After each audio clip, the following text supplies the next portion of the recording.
Hello friends चर्चा करते हैं इंडियन जनरल स्टडी के इम्पोर्टेंट क्वेश्चंस जो कि एग्ज़ाम में अक्सर पूछे जाते हैं।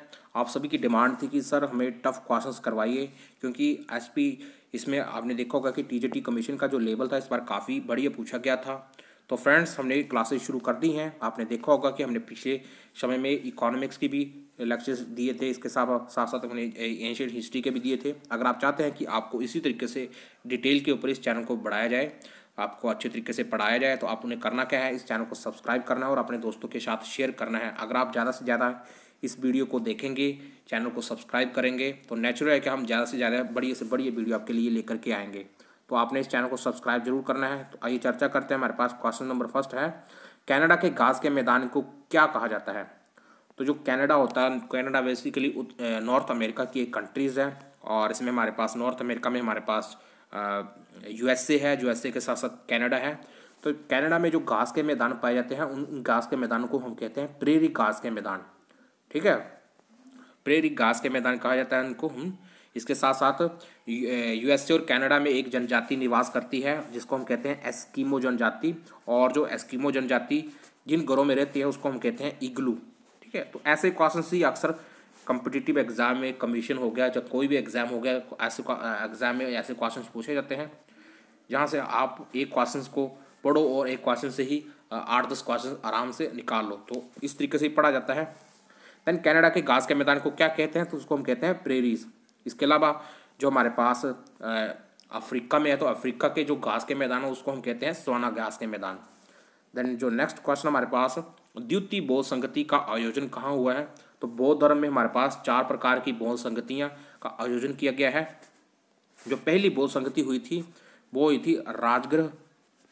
ओके, देन जो नेक्स्ट हुई थी वो हुई है वैशाली में, और जो तृतीय बौद्ध संगति का आयोजन किया गया था वो किया गया था पाटलिपुत्र। ओके, और जो चौथी हुई थी वो हुई थी कुंडलवन, और जो कुंडलवन कहाँ पे पाया जाता है, वर्तमान में ये कश्मीर में है। तो ये 4 बौद्ध संगतियों का आयोजन किया गया है। जो द्वितीय हुई है वो हुई थी वैशाली में। ओके, और जो चौथी बौद्ध संगति का आयोजन किया गया था वो कनिष्क के कार्यकाल में किया गया था। देन नेक्स्ट क्वेश्चन हमारे पास, लोकसभा का विघटन कौन कर सकता है। तो लोकसभा का जो विघटन करता है वो करता है हमारे पास भारत का राष्ट्रपति, और राष्ट्रपति आर्टिकल 85 के अनुसार लोकसभा का विघटन करता है। लोकसभा, और इसके साथ साथ फ्रेंड्स जो राष्ट्रपति होते हैं वो भारत का नाममात्र कार्यकारी अध्यक्ष होता है, और जो वास्तविक शक्ति होती है वो भारत के प्रधानमंत्री के पास होती है। लोकसभा को निम्न सदन व राज्यसभा को उच्च सदन कहा जाता है। लोकसभा का कार्यकाल जो होता है वो 5 वर्ष का होता है, और इसे 5 वर्ष से पहले भी इसका विघटन किया जा सकता है जब प्रधानमंत्री अपने बहुमत खो देता है। और जो राज्यसभा होती है, राज्यसभा का जो कार्यकाल होता है वो स्थायी होता है, और इसका जो कार्यकाल होता है वो 6 वर्ष का होता है, और इसके जो 1/3 सदस्य होते हैं वो हर 2 वर्ष के बाद क्या होते हैं, रिटायर्ड हो जाते हैं। देन नेक्स्ट क्वेश्चन हमारे पास, भूमध्य रेखा के दक्षिण में 23.5 डिग्री अक्षांश को क्या कहा जाता है। तो फ्रेंड्स ये हमारे पास एक भूमध्य रेखा होती है जो कि बिल्कुल सेंटर में होती है। ठीक है, अक्षांश में आपने देखा होगा बिल्कुल सेंटर में होती है, उसको हम बोलते हैं विषुवत रेखा या भूमध्य रेखा। और एक रेखा हमारे पास इसके 23.5 डिग्री नॉर्थ में होती है और 23.5 डिग्री साउथ में होती है। इस तरीके से विषुवत रेखा के 23.5 डिग्री ऊपर जो रेखा होती है, 23.5 डिग्री जो ऊपर रेखा होती है उसको हम बोलते हैं कर्क रेखा, और जो 23.5 डिग्री विषुवत रेखा के दक्षिण में होती है उसको हम बोलते हैं मकर रेखा। ओके, आई थिंक आपने पॉइंट को नोट कर लिया होगा। विषुवत रेखा के दक्षिण में 23.5 डिग्री को मकर रेखा, और 23.5 डिग्री विषुवत रेखा के नॉर्थ में उसको कहते हैं कर्क रेखा। देन नेक्स्ट हमारे पास जो क्वेश्चन है कि नेक्स्ट क्वेश्चन क्या है हमारे पास, विश्व में अधिकतम गहराई का स्थान कहाँ है। तो विश्व में जो अधिकतम जो गहराई का स्थान है उसको हम कहते हैं अमृत सागर। देन जो नेक्स्ट क्वेश्चन हमारे पास, गांधी सागर बांध किस नदी के ऊपर बना हुआ है। ये क्वेश्चन टीजीटी कमीशन में पूछा गया है। तो जो गांधी सागर बांध है ये किस नदी के ऊपर बना गया है, तो ये चंबल नदी के ऊपर बनाया गया है। ठीक है, और जो चंबल नदी है ये निकलती है मध्य प्रदेश से, और मध्य प्रदेश में होते हुए ये राजस्थान में इंटर करती है। तो चंबल नदी के ऊपर बना गया है गांधी सागर बांध। देन नेक्स्ट क्वेश्चन हमारे पास, गेहूं की खेती के लिए कौन सी जलवायु को प्रमुख माना जाता है। तो जो गेहूं की खेती होती है मुख्यतः उसके लिए समशीतोष्ण की जलवायु काफ़ी बढ़िया मानी जाती है। और समशीतोष्ण जलवायु को ऐसी जलवायु होती है जिसमें जो टेम्परेचर होता है वो न तो बहुत ज़्यादा गर्म होता है और न ही बहुत ज़्यादा ठंडा होता है। बेसिकली ऐसी बैलेंस बैलेंस जलवायु को ही इसलिए प्रमुख माना जाता है।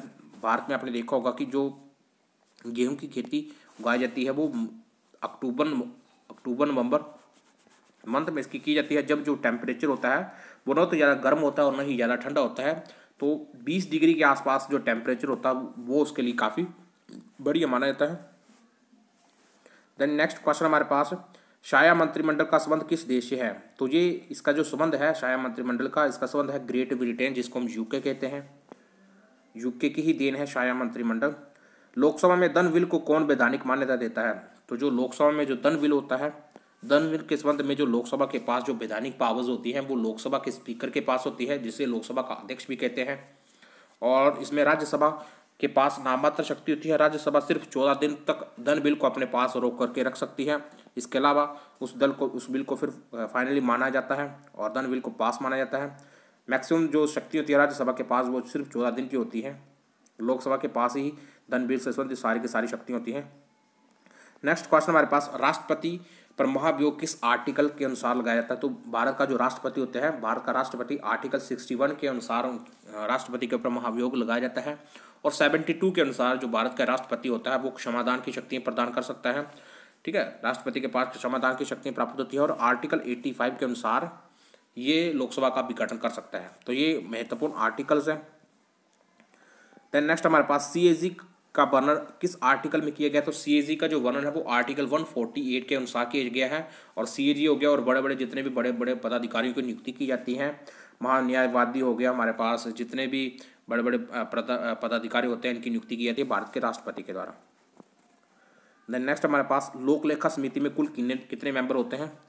तो लोक लेखा समिति एक बहुत ही महत्वपूर्ण समिति होती है और इसमें होते हैं हमारे पास 22 मेंबर्स। और इसमें हमारे पास लोकसभा से 15 मेंबर्स और राज्यसभा से 7 मेंबर्स होते हैं। और कुल मिलाकर के हमारे पास 22 मेंबर्स होते हैं। एक बहुत ही इंपॉर्टेंट समिति है लोक लेखा समिति। चंदन की लकड़ी के वन कहाँ पाया जाता है? तो जो चंदन की लकड़ी होती है इनके जो वन पाए जाते हैं ये कर्नाटका में पाए जाते हैं। बेसिकली ये कर्नाटका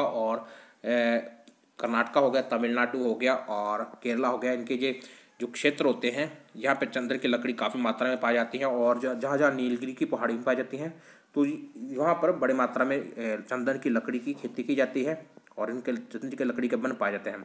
पारादीप बंदरगाह किस राज्य में है? तो जो पारादीप जो बंदरगाह है ये उड़ीसा में है। और जो अगर आपसे पूछे कि कांडला बंदरगाह का है तो कांडला बंदरगाह ये गुजरात में है। तो फ्रेंड्स आपने देखा होगा कि इस तरीके से इस चैनल पर पढ़ाया जाता है। अगर आप चाहते हैं कि आपको डिटेल से पढ़ाया जाए और बढ़िया से बढ़िया मटेरियल आपके पास पहुंचाया जाए तो आपने इस चैनल को सब्सक्राइब जरूर करना है और अपने दोस्तों के साथ शेयर करना है। धन्यवाद।